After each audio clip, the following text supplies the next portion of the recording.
自从做了这个床，很多粉丝都觉得主卧的窗户太矮，很危险。对于小孩子来说，还是有安全隐患。窗户下面虽然是瓦片，但是这也不绝对安全，确实很有必要做防护。如果做了栏杆，就会挡住一部分窗外的风景。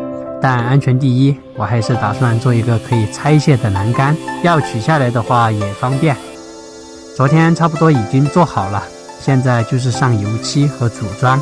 油漆还是得和房子主体一致，这样整体看上去更好看。栏杆的款式做得比较简约，主要是自己喜欢简约风格，没有复杂的工艺。现在把栏杆组装好。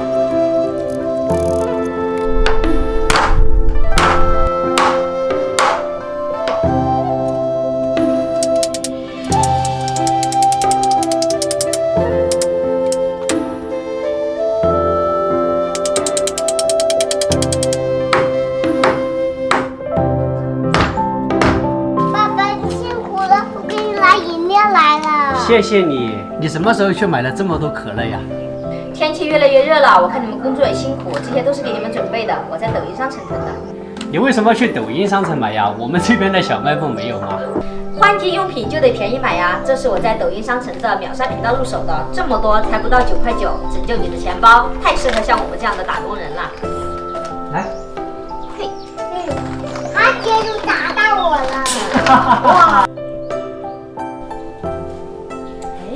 气泡绵密，清爽可口味。现在点商城进入秒杀频道，或者直接点评论区就可以 get 同款好物，实现9.9块轻松计，买不用剁手，还有官方限量补贴，数量有限，先到先得。现在就可以安装了吗？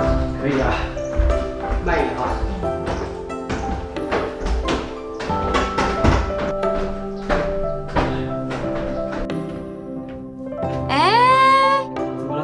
把鞋拖了上去啊！哦，好，不能破坏你的劳动成果。知道就好。好。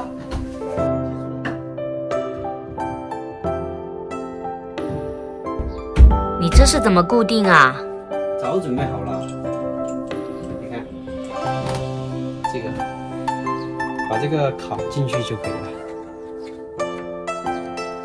这样的话又方便拆卸。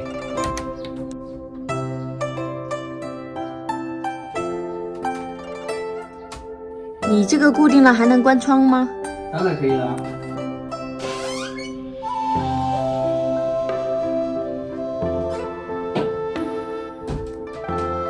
你看，我还给你准备了一个投影仪。那你的意思是我今天晚上可以刷剧啦？高兴吗？高兴。这是幕布吧？对。咦，还不错。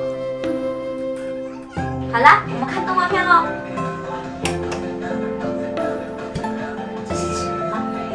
这个是谁呀？是雕塑的哥哥老虎。竹子，不是吃的妈妈。